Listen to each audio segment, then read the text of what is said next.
الحمد لله نحمده ونستعينه ونستغفره ونؤمن به ونتوكل عليه ونعوذ بالله من شرور أنفسنا ومن سيئات أعمالنا من يهده الله فلا مضل له ومن يضلله فلا هادي له ونشهد أن لا إله إلا الله وحده لا شريك له ونشهد أن سيدنا ومولانا محمدا عبده ورسوله صلى الله تعالى عليه وعلى آله وأصحابه وأزواجه وذرياته وبارك وسلم تسليما كثيرا كثيرا. أما بعد فأعوذ بالله من الشيطان الرجيم. بسم الله الرحمن الرحيم. والليل إذا يغشى والنهار إذا تجلى وما خلق الذكر والأنثى إن سعيكم لشتى فأما من آتى واتقى وصدق بالحسنى فسنيسره لليسرى وأما من بخل واستغنى وكذب بالحسنى فسنيسره للعسرى وما يغني عنه ماله إذا تردى إن علينا للهدى وإن لنا للآخرة والأولى وأنذرتكم نارا تلظى لا يصلاها إلا الأشقى الذي كذب وتولى وسيجنبها الأتقى الذي يؤتي ماله يتزكى وما لأحد عنده من نعمة تجزى إلا ابتغاء وجه ربه الأعلى ولسوف يرضى. والليل إذا يغشى قسم رات کی اذا یغشا جب وہ چھا جائے والنہار اذا تجلی اور قسم ہے دن کی جب وہ روشن ہو جائے وما خلق الذکر والانثی اور قسم ہے اس ذات کی جس نے پیدا کیا نر کو اور مادہ کو ان سعیکم لشتی بے شک تمہاری کوششیں تمہاری محنتیں تمہارے اعمال لشتی البتہ مختلف ہیں. فاما من آتى واتقى کہ جس شخص نے دیا واتقى اور ڈرتا رہا وصدق بالحسنى اور سچا سمجھا بھلی بات کو اچھی بات کو فسنيسره لليسرى ہم اس کو آہستہ آہستہ پہنچا دیں گے آسانی میں. واما من بخل اور جس نے بخل کیا نہ دیا واستغنى بے پرواہ رہا وكذب بالحسنى اور جھٹلایا جھوٹا سمجھا بھلی بات کو اچھی بات کو فسنيسره للعسرى ہم اس کو آہستہ آہستہ پہنچا دیں گے سختی میں. وما يغني عنه ماله اذا تردى اور نہ کام آئے گا اس کے مال اس کا اذا تردى جب وہ گڑھے میں گرے گا جب وہ دوزخ میں گرے گا. ان علینا للہدی بے شک ہمارے ذمے ہے للہدی راہ سمجھا دینا. وَإِنَّ لَنَا لَلْآخِرَةَ وَالْأُولَى بے شک ہماری قبضے میں ہے آخرت بھی اور دنیا بھی. وَأَنذَرْتُكُمْ نَارًا تَلَظَّىٰ پھر میں تم کو ڈرا چکا ہوں بھڑکنے والی آگ سے. لا يصلاها إلا الأشقى نہ داخل ہوگا اس میں مگر بڑا بدبخت. إلا الأشقى مگر وہ شخص جو بڑا بدبخت ہے. الذي كذب وتولى جس نے جھٹلایا وتولى اور منہ پھیرا. وسيجنبها الأتقى اور دور کر دیا جائے گا اس سے الاتقى بڑا پرہیزگار بڑا متقی. الذي يؤتي ماله يتزكى وہ جو دیتا ہے اپنا مال يتزكى تاکہ وہ پاک ہو جائے. وما لأحد عنده من نعمة تجزى اور نہیں ہے کسی کا اس پر من نعمت کوئی احسان تجزا جس کا بدلہ دیا جا رہا ہو، الا ابتغاء وجہ رب الاعلی، مگر واسطے چاہنے اپنے رب کی رضا کے، الاعلی جو سب سے برتر ہے، وَلَسَوْفَ يَرْضَىٰ، ان قریب وہ خوش ہو جائے گا، ان قریب وہ راضی ہو جائے گا۔ سارے حضرات محبت سے دوشی پڑھ لیں۔ اللہم صلی علی سیدنا محمد وعلی آل سیدنا محمد وبارک وسلم علیہ۔ محترم حضرات، یہ آپ کے سامنے سورہ لیل کی آیتیں پڑھی ہے۔ ان آیتوں میں اللہ پاک نے چند چیزوں کی قسم کھا کر کے ایک بات آپ کو سمجھائی، دنیا کے رہنے والوں کو ان کے اعمال کے بارے میں اور ان کے نتائج سمجھاتے ہیں۔ یہ مضمون بیان کرنے سے پہلے اللہ پاک چند چیزوں کی قسم کھاتے ہیں۔ واللیل اذا یغشی، فرماتے ہیں قسم ہے رات کی جب وہ چھپا دے، چھا جائے، نار چھپا دے، آگ رات چھپا دے، یعنی سورج کو چھپا دے، دن کی روشنی کو چھپا دے۔ والنہار اذا جلی، قسم ہے دن کی جب وہ روشن ہو جائے۔ وما خلق الذکر والانثی، قسم ہے اس ذات کی جس نے نر اور مادہ کو پیدا کیا، یعنی حق تعالی جل شانہ کی قسم ہے۔ ان سعیکم لشتیٰ، بے شک تمہاری کوششیں، تمہاری محنتیں، تمہارے اعمال مختلف ہیں۔ اللہ پاک بنی آدم کو یہ سمجھاتے ہیں کہ جس طرح رات اور دن یہ متضاد چیزیں ہیں، مختلف چیزیں ہیں، رات اور ہے، دن اور نر اور مادہ یہ بھی متضاد چیزیں ہیں، مختلف چیزیں ہیں، نر اور ہوتا ہے، مادہ اور ہوتا ہے۔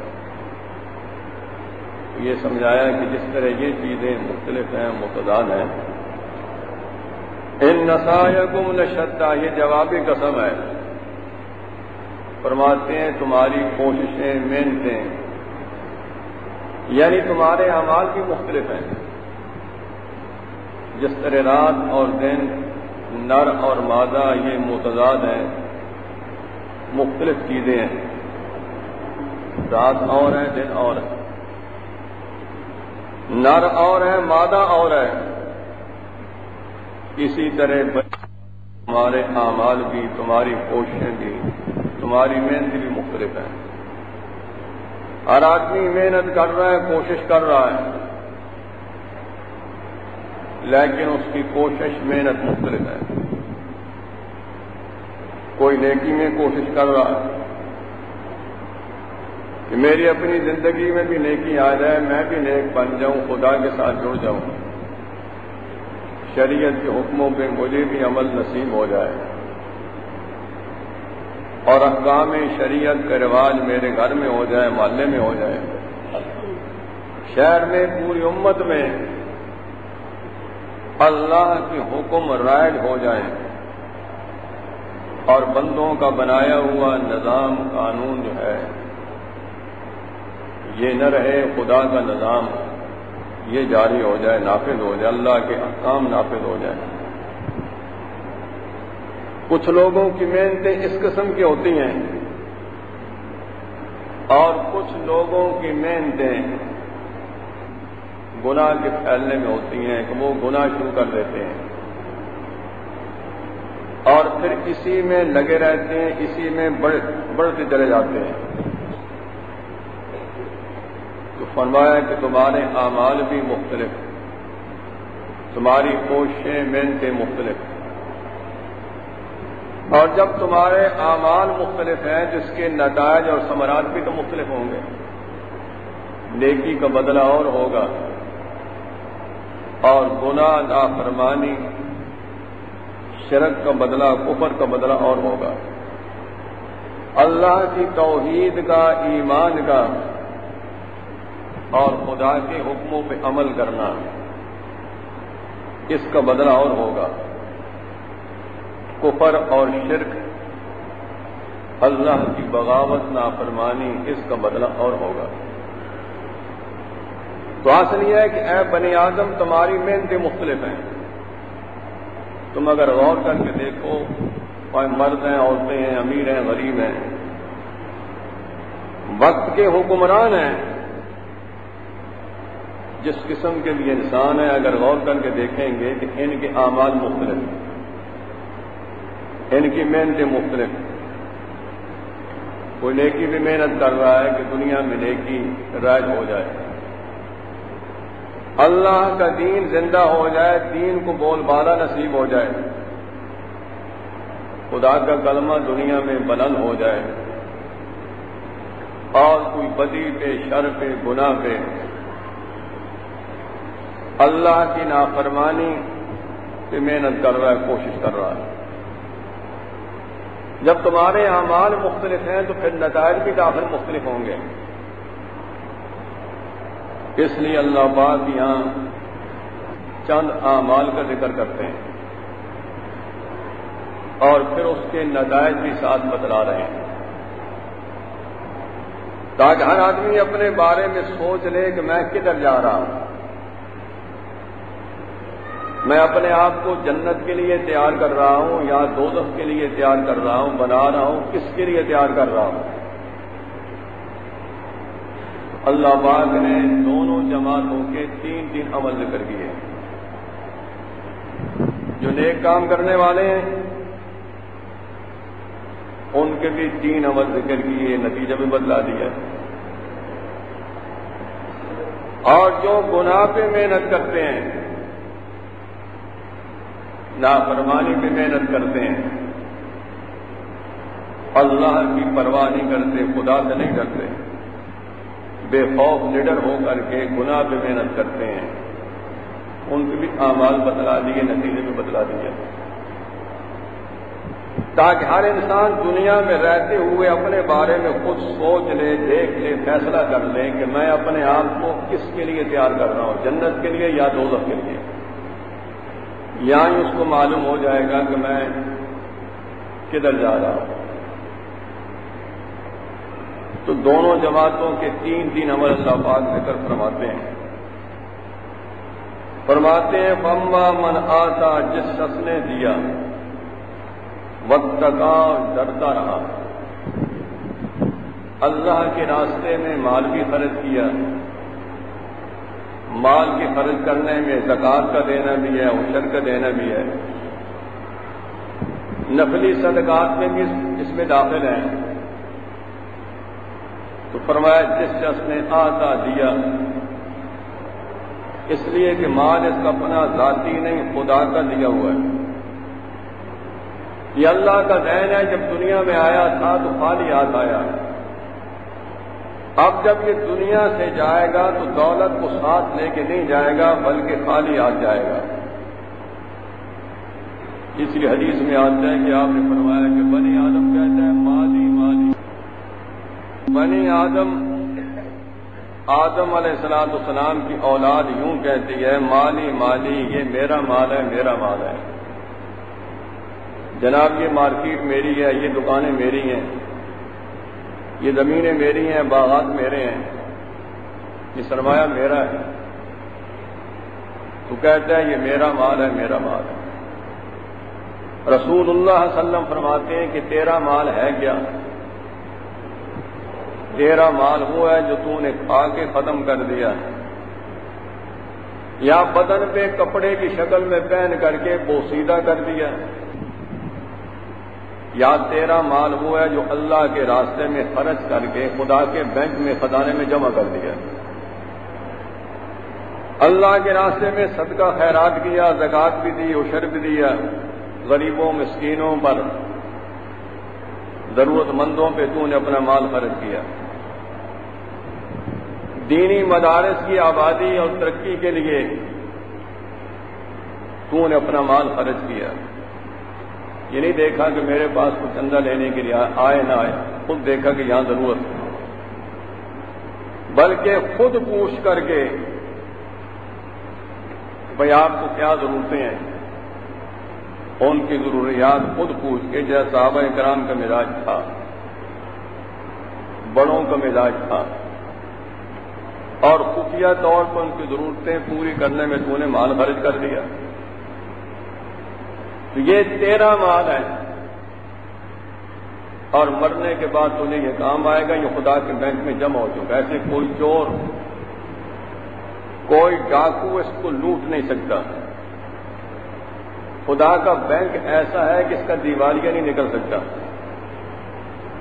دنیا کے بینک تو ایسے ہیں پتہ نہیں، ان کا دیوالیہ بھی نکل جاتا ہے۔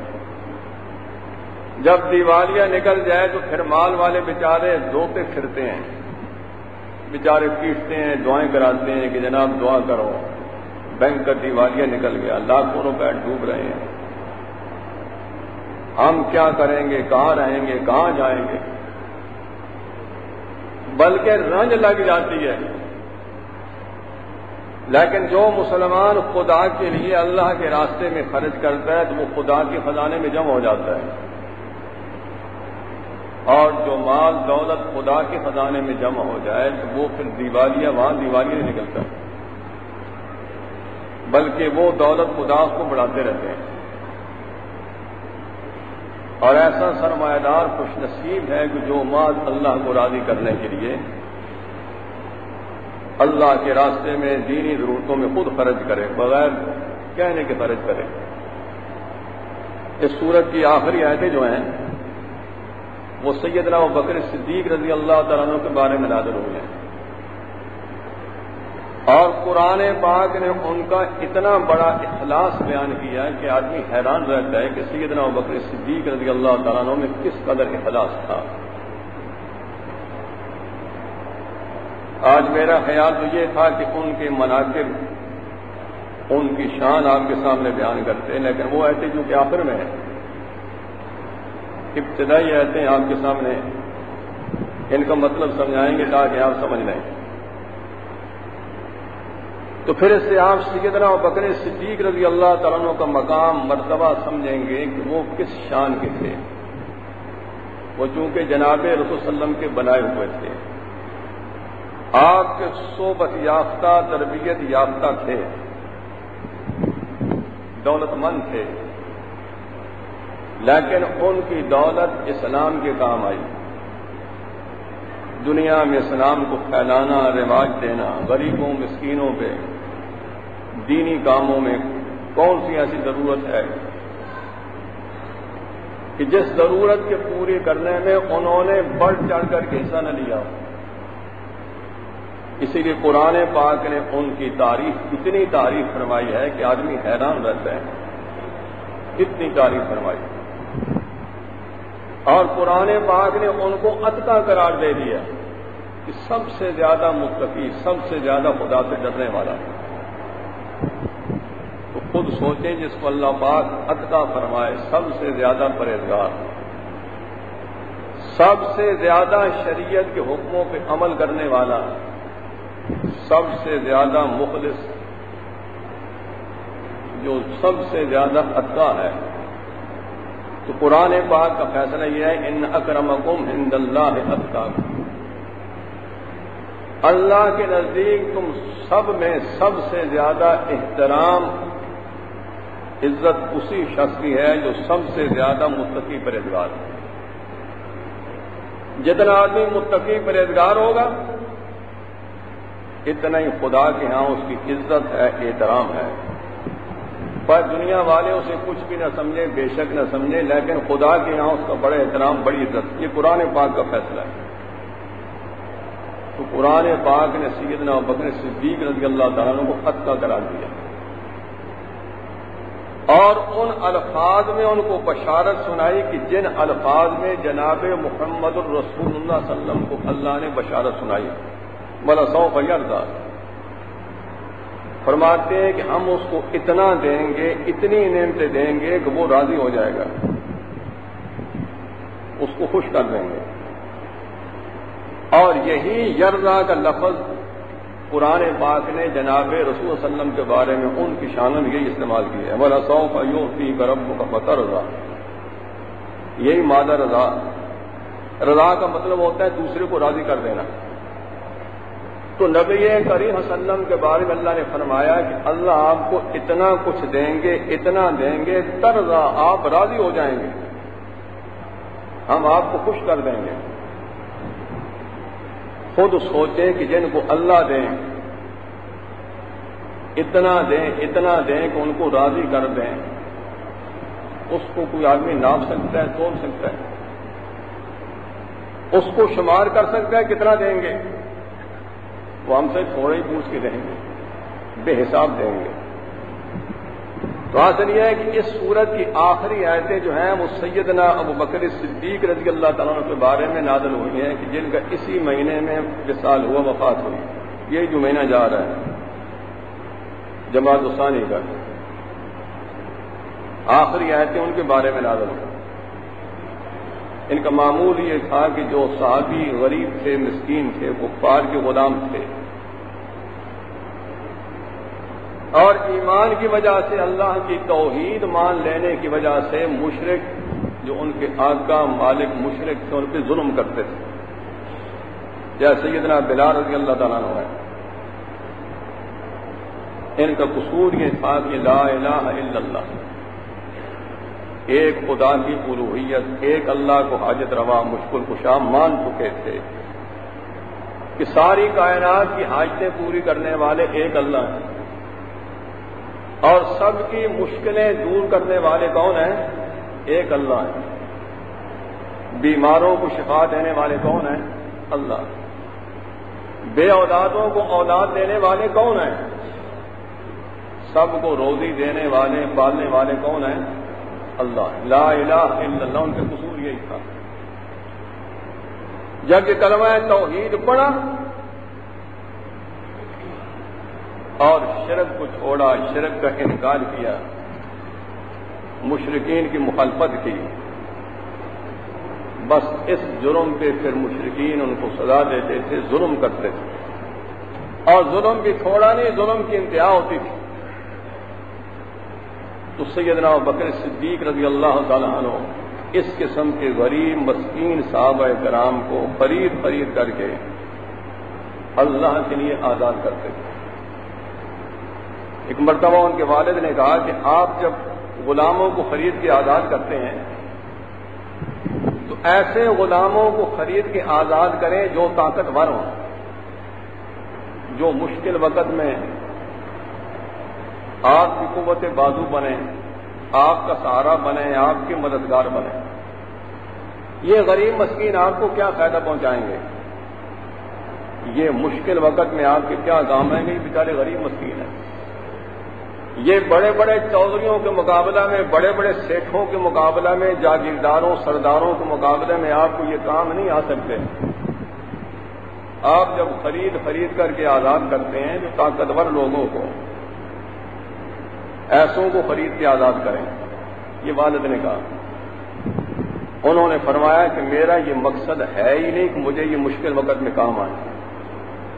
مشکل وقت میں کام آنے والے صرف اللہ۔ جب اللہ کام آتے ہیں تو معلوم نہیں کس کو کھڑا کر دیں ساتھ، کس کو ساتھ لگا دیں۔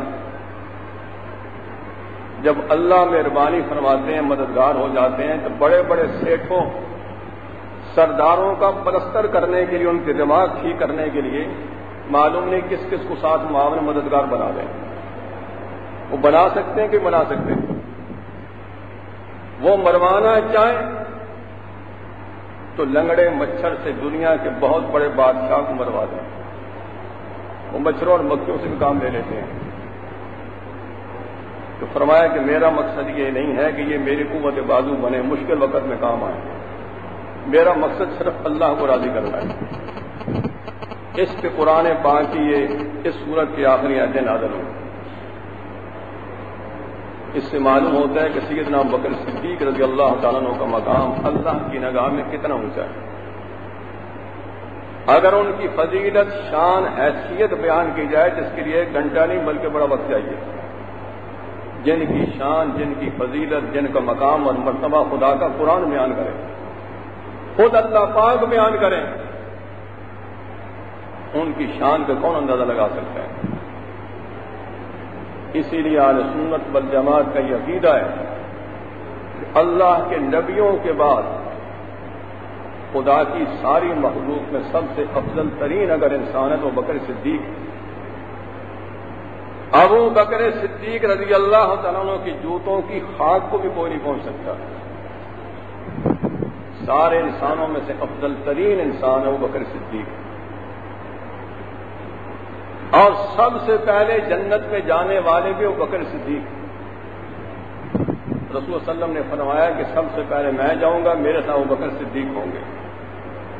میری امت میں سب سے پہلے جنت میں جانے والے فرمایا بکر صدیق، اور حضور صلی اللہ علیہ وسلم نے فرمایا انت صاحبی فی الغار وصاحبی الحوض، آپ میرے غار ثور کے بھی ساتھی ہیں اور خدا کی شان کے مزار کے بھی ساتھی ہیں۔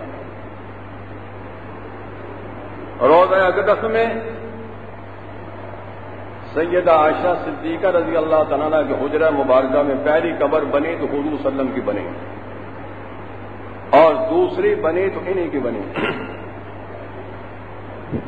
غار ثور کے بھی حضور صلی اللہ علیہ وسلم کے ساتھی ہیں، مزار میں بھی حضور صلی اللہ علیہ وسلم کے ساتھی ہیں، حوض کوثر میں بھی آپ کے ساتھ، جنت میں بھی آپ کے ساتھ۔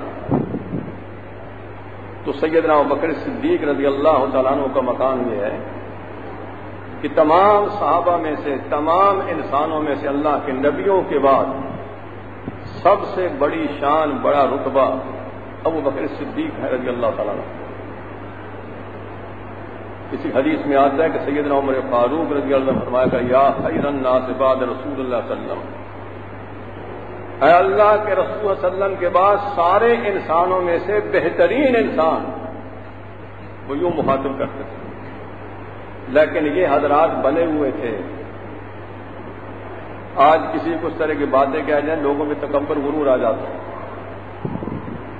تو وہ جواب میں فرماتے ہیں اگر آپ مجھے یوں کہتے ہیں تو آپ کے بارے میں نے بھی تو حضور صلی اللہ علیہ وسلم سے سن رکھا ہے، آپ بھی تو کوئی معمولی انسان نہیں ہیں۔ اس لیے کہ جناب رسول صلی اللہ علیہ وسلم نے فرمایا کہ سورج کسی ایسے انسان پہ طلوع نہیں کرتا جو سیدنا عمر فاروق سے بہتر ہو، ایسا کوئی انسان نہیں، سورج کسی ایسے انسان پہ طلوع نہیں کرتا، یعنی ایسا کوئی انسان زمین میں نہیں، روئے زمین میں نہیں جو سیدنا عمر فاروق سے افضل اور بہتر۔ یہ حدیث سیدنا ابوبکر صدیق بیان کرتے تھے۔ علماء فرماتے ہیں اس کا مطلب یہ ہے یعنی سیدنا ابوبکر صدیق کے بعد، سیدنا ابوبکر صدیق کے بعد ساری امت میں سب سے بڑا رتبہ کس کا ہے؟ فاروق اعظم کا ہے۔ تو اصل یہ ہے کہ سورت کی آخری آیتوں ان کے بارے میں نازل ہوئیں۔ اب پہلی آیتوں میں اللہ پاک انسانوں کے تین عمل بتلا کر کے ان کا انجام بتلاتے ہیں۔ فرمایا جس شخص نے من آتا اللہ کے راستے میں مال خرچ کیا، واتقا خدا سے ڈرتا رہا، مال خرچ کیا اور خدا سے ڈرتا بھی رہا۔ ہو سکتا ہے ریاکاری نہ آ گئی ہو، معلوم نہیں ہے خرچ قبول بھی ہوا نہیں ہوا۔ یہ اللہ کے راستے میں خرچ کر کے لوگ مغرور نہیں ہوتے، بلکہ خرچ کرنے کے باوجود دل میں ڈر لگا رہتا ہے۔ اور یہ اللہ کے راستے میں صدقہ خیرات کرنا معمولی چیز نہیں، بہت بڑی دولت ہے، بشرطے کہ خدا کے لیے ہو۔ ایک حدیث میں آتا ہے کہ آپ نے ارشاد فرمایا لا حسد الا فی اثنین، فرمایا کہ حسد نہیں مگر دو آدمیوں کے بارے میں۔ حسد کس کو کہتے ہیں؟ حسد کہتے ہیں کہ کسی کے پاس دولت دیکھی، جاگیر دیکھی تو دل میں یہ تمنا کرے کہ یہ اس سے نہ رہے، اس کے پاس نہ رہے، ختم ہو جائے۔ اس کے پاس دولت ہے، ختم ہو جائے، مٹ جائے، کنگال ہو جائے۔ جاگیر ہے، زمین ہے، باغات ہیں، نہ رہیں، کنگال ہو جائے، اس کو کہتے ہیں حسد۔ یہ شریعت میں حرام ہے۔ تو علماء فرماتے ہیں یہاں حسد سے مراد غبطہ مراد ہے۔ غبطہ کہتے ہیں رشک کرنا، جس کو ہماری زبان میں کہتے ہیں ریس کرنا۔ گویا کہ جناب رسول اللہ صلی اللہ علیہ وسلم فرما رہے ہیں کہ اگر رشک کرنا ہے تو دو آدمی قابل رشک ہیں، ریس کرنی ہے تو دو آدمیوں کے ساتھ ریس کریں، وہ قابل رشک ہیں۔ یہاں اس حدیث کا مطلب یہ ہے کہ حسد شریعت میں حرام ہے، اگر جائز ہوتا تو ان دو کے بارے میں جائز ہوتا، لیکن شریعت میں حسد حرام ہے، ناجائز ہے۔ اس سے مراد رشک ہے، اگر رشک کرنی ہے تو ان دو قسم کے آدمیوں کے بارے میں رشک کرنی چاہیے۔ وہ دو قسم کے آدمی کون ہیں؟ فرمایا رجل آتاہ اللہ مالا، ایک وہ شخص ہے جس کو اللہ نے مال دیا، دولت دی، وسلطہ علی الحق، وسلطہ علی حلقتہ فی الحق، جس آدمی کو اللہ نے مال دیا، دولت دی، جاگیر دی، اور فرمایا فسلطہ علی حلقتہ فی الحق، پھر اللہ نے اس شخص کو اس دولت پہ مسلط کر دیا، فی الحق کے راہ حق میں لٹانے کے لیے، اللہ کے راستے میں خرچ کرنے کے لیے اللہ نے اس دنیا دار کو، دولت دار کو اس پہ مسلط کر دیا ہے۔ یعنی اتنا خرچ کرتا ہے کہ بے تاشا خرچ کرتا ہے، رات کو بھی کر رہا ہے، دن کو بھی کر رہا ہے، پوشیدہ خفیہ بھی کر رہا ہے، سامنے بھی کر رہا ہے۔ جتنے خیر کے کام ہیں کوئی کام نہیں چھوڑتا، سب میں خدا کے لیے خرچ کر رہا ہے۔ اتنا خرچ کر رہا ہے جیسا کہ معلوم ہو رہا ہے کہ یہ دولت کو ہلاک کر رہا ہے، ختم کر رہا ہے۔ فسلطہ علی حلقتہ فی الحق، یہ دولت مند ایسا خوش نصیب ہے جس کو اللہ نے دولت دی اور اتنا بے تاشا خرچ کرتا ہے راہ حق میں خرچ کرنے کے لیے کہ معلوم ہوتا ہے کہ یہ دولت کو ہلاک کر رہا ہے، لٹا رہا ہے۔ یہ آدمی بہت زیادہ صدقے خیرات کر، لوگ کہتے ہیں لٹا رہا ہے، کئی لوگ منع کرتے ہیں جناب تم اتنی دولت کیوں لٹاتے ہیں؟ تو فرمایا یہ شخص خوش نصیب ہے، اللہ کے راستے میں خرچ کرنے سے دولت میں کمی نہیں آتی بلکہ برکت پڑتی ہے، خدا بڑھاتے ہیں۔ تو فرمایا کہ ایک یہ شخص قابل رشک ہے، اور دوسرا فرمایا ورجل آتاہ اللہ الحکمۃ فہو یقضی بہا ویعلمھا، اور دوسرا وہ شخص ہے جس کو اللہ نے حکمت دی، یعنی شریعت کا علم دیا۔ جس شخص کو اللہ نے شریعت کا علم دیا، عالم ربانی بنایا، وہ عالم دین ہے۔ عالم دین کی اللہ کے ہاں بڑی شان ہے، حضور صلی اللہ علیہ وسلم تعریف فرما رہے ہیں۔ جن علماء کی حضور صلی اللہ علیہ وسلم تعریف فرمائے، خدا کا قرآن تعریف فرمائے، وہ تعریف ہی قابل ہوتے ہیں بھائی۔ اور اسی لیے تعریف فرما رہے ہیں تاکہ ان کی مجلسوں میں بیٹھو، ان سے دین سیکھو، ان سے دور نہ رہو بلکہ قریب ہو۔ تو فرمایا رجل آتاہ الحکمۃ، دوسرا وہ شخص ہے اس کو اللہ نے حکمت دی، دین کی سمجھ دی، دین کا علم دیا، شریعت کا علم دیا۔ فہو یقضی بہا، وہ لوگوں کے جھگڑوں کے فیصلے بھی کرتا ہے شریعت کے مطابق۔ جھگڑے ہو جاتے ہیں، اختلافات ہو جاتے ہیں، لیکن لوگوں کے جھگڑوں کے فیصلے جمہوریت پہ نہیں کرتا، خدا کے حکم کے مطابق کرتا ہے۔ وَيُعَلِّمُهَا، اور شریعت کا علم سکھا بھی رہا ہے، پڑھا بھی رہا ہے۔ فرماتے ہیں کہ قابل رشک کے دو آدمی ہیں۔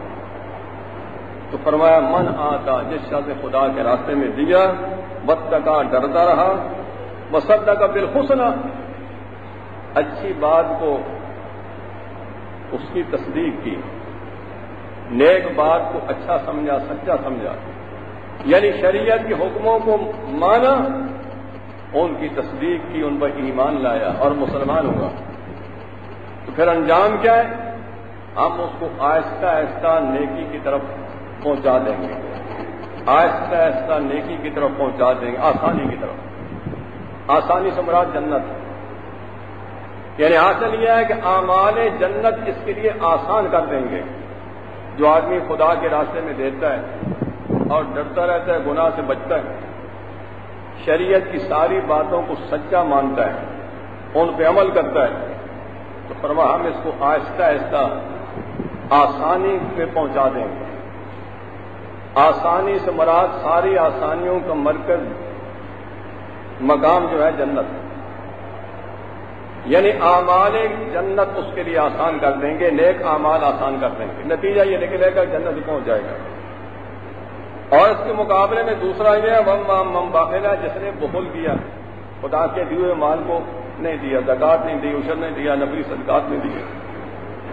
وَاسْتَغْنَىٰ، بجائے خدا سے ڈرنے کے وہ خدا سے بے پرواہ رہا، مستغنی رہا، کوئی آخرت کی فکر نہیں، خدا کی رضا کی کوئی فکر نہیں، بے پرواہ رہا.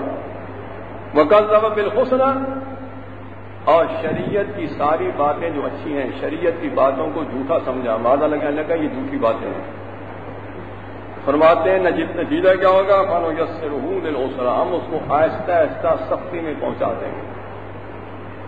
نتیجہ یہ ہوگا جب گناہ کرے گا آہستہ آہستہ اس کا دل تنگ ہو جائے گا، سخت ہو جائے گا، نیکی کی توفیق ختم ہو جائے گی. آخری نتیجہ یہ ہوگا جو سب سے سخت ترین جگہ ہے دوزخ، وہاں پہنچ جائے گا. تو یہ سمجھا لیا کہ جو آدمی اپنی مرضی سے نیک کام کرتا ہے، لگا رہتا ہے، نیکی کا مزاج بنا دیتا ہے. اور جو گناہ کرتا ہے توبہ نہیں کرتا، نہیں چھوڑتا، آہستہ آہستہ گناہ کا مزاج بنا دیتے ہیں. نتیجہ یہ ہوتا ہے کہ آخر میں جو ساری سختیوں کی جگہ دوزخ ہے وہاں پہنچ جاتا ہے. تو حق تعالی جل شانہ مجھے بھی آپ کو بھی یہ باتیں سمجھنے کی، ان پہ عمل کرنے کی توفیق دے. ہم علینا للبلاغ، ہم علینا للبلاغ، ہم علینا للبلاغ، ہم علینا للبلاغ، ہم علینا